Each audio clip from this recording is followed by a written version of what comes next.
अपनी गलती अपने लोगों के बीच में स्वीकार कर लेना, ये बड़े बड़े नेता नहीं कर पाते हैं। वो 50 चुनाव हार जाते हैं, तब ये किसी को इंटरव्यू में कोने किनारे में जाके कहते हैं कि हाँ बहुत किया है, हमको मोदी चाहिए। मोदी हमारा पति है। अच्छा बात नहीं है।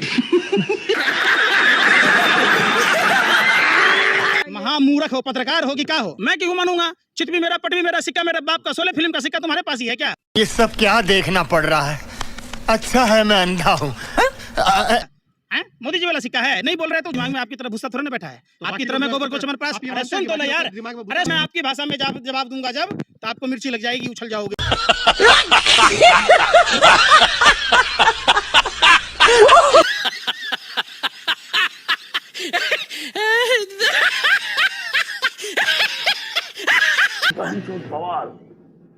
जुम करो।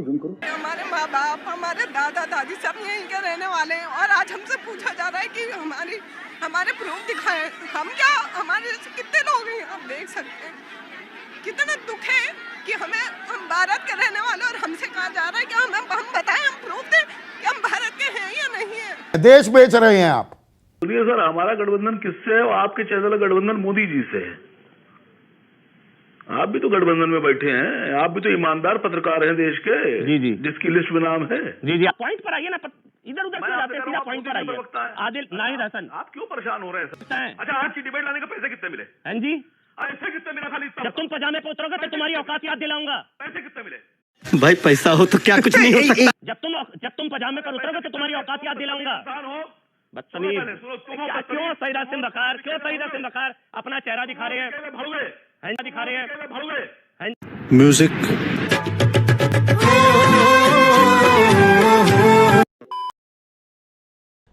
देखिए, पहली बात तो मनोज तिवारी जी ने एक बात बहुत अच्छी कही कि ये पैसा जनता का पैसा है। बहुत अच्छी बात है, आप भी यही बात कह रही हैं कि ये जनता का पैसा है। यही नहीं, अभी और सुनिए। और हम सारे लोग, पूरे देश के लोग ये मानते हैं कि सरकार के पास जो पैसा आता है वो जनता का पैसा है, वो किसी का निजी पैसा नहीं है। बात तो सही है। अंजना ओम कश्यप जी भी जो तनख्वाह पाती हैं वो बैंक में जमा करती हैं और जो सामान खरीदती हैं उस पे सरकार को टैक्स देती है।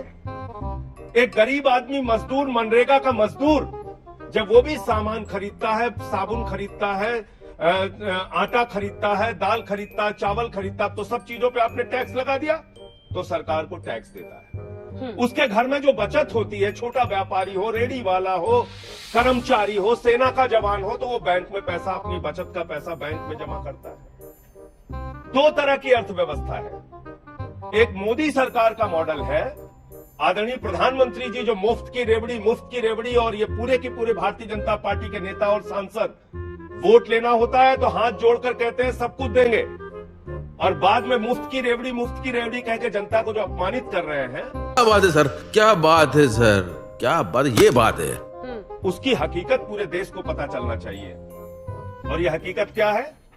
ये आरटीआई का जवाब है और आरटीआई की खबर भी है।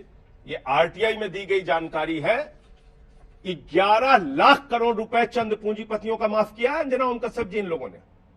कितना? 11 लाख करोड़ रुपए। जीरो लगाते लगाते आप थक जाएंगी।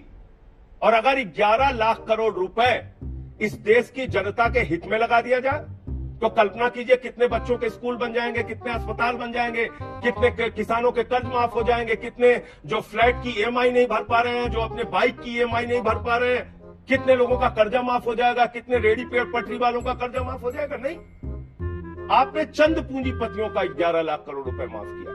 अरे बाप रे, ये तो धोती खोल रहा है। और ये आपके सरकार के द्वारा दी गई जानकारी है आरटीआई की मेरे पास।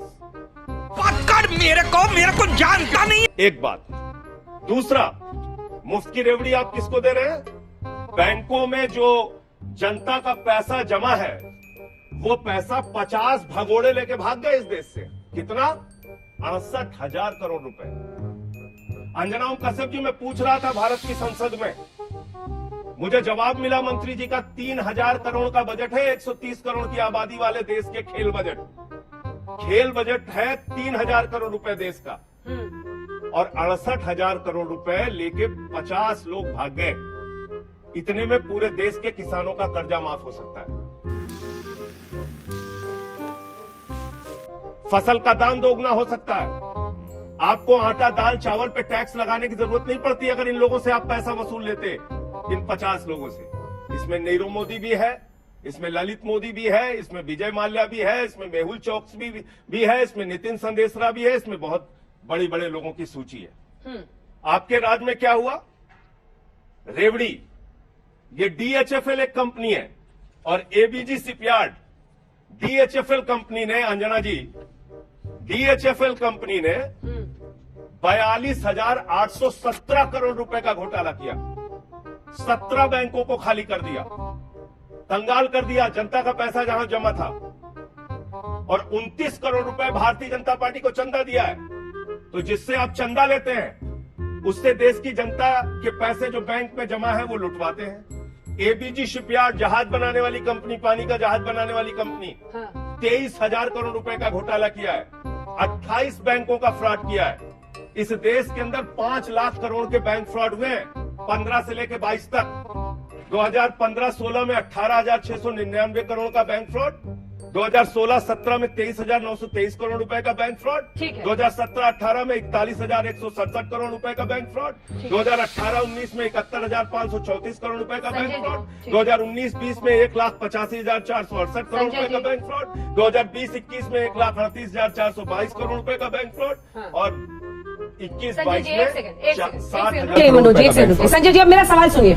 आप मुफ्त वाली पॉलिटिक्स में तो आ ही नहीं रहे संजय जी। सारा पैसा इस देश के जय ललिता जी ने, एक सेकंड एक सवाल सुन लीजिए, एक काउंटर सवाल है, ठीक है। आपने बताया कि कैसे देश के एक्सचेकर को, टैक्स पेयर के पैसे को ही बैंकों को घाटा हो रहा है, नुकसान हो रहा है, लोग चोरी करके पैसा जा रहे हैं, लेकिन इससे मुफ्त वाली पॉलिटिक्स कैसे जस्टिफाई होती है सर?